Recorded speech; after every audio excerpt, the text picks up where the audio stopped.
குழந்தைங்க ஸ்கூல் விட்டு வந்தோடனே ஈவினிங் ஸ்நாக்ஸ் ஏதாச்சும் இருந்தால் கொடுங்க அப்படின்னு சொல்லி கேட்டாங்க.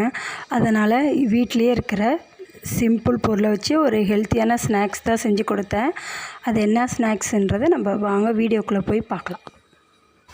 இது மிக்சியில் போட்டு அப்படியே பொடி பண்ணி எடுத்துகிட்டு வந்துடுங்க. மிக்சியில் போட்டு பொடி பண்ணி எடுத்துகிட்டு வந்ததுக்கப்புறம் என்ன பண்ணணும் அப்படின்றத சொல்கிறேன். இதில் கொஞ்சமாக நெய் ஊற்றி உருண்டை பிடிச்சி குழந்தைங்களுக்கு கொடுக்க வேண்டியதாங்க. இது தாங்க நம்ம முன்னோர்கள் ஒரு ஸ்நாக்ஸாக சாப்பிட்டு வந்திருக்காங்க. அதனால தான் அவங்களுக்கு மூட்டு வலி, கை கால் வலியெல்லாம் இருக்குல்ல. ஆனால் இப்போ இருக்க பிள்ளைங்களுக்கு பார்த்திங்கன்னா ஒரு 35 வயசு தாண்டினாலே கை கால் வலிக்குது, மூட்டு வலிக்குது அப்படின்லாம் சொல்கிறாங்க. அது அப்பேற்பட்ட குழந்தைங்களுக்கு இதை கொடுத்திங்கன்னா மூட்டு வலிங்கிறதே வராது. இதே மாதிரி நீங்களும் ட்ரை பண்ணி நல்ல ஆரோக்கியமாக வாழ ட்ரை பண்ணுங்கள். இந்த வீடியோ பிடிச்சிருந்தா லைக் பண்ணுங்கள், ஷேர் பண்ணுங்கள், கமெண்ட் பண்ணுங்கள், மறக்காமல் சப்ஸ்கிரைப் பண்ணுங்கள், பெல் பட்டனை கிளிக்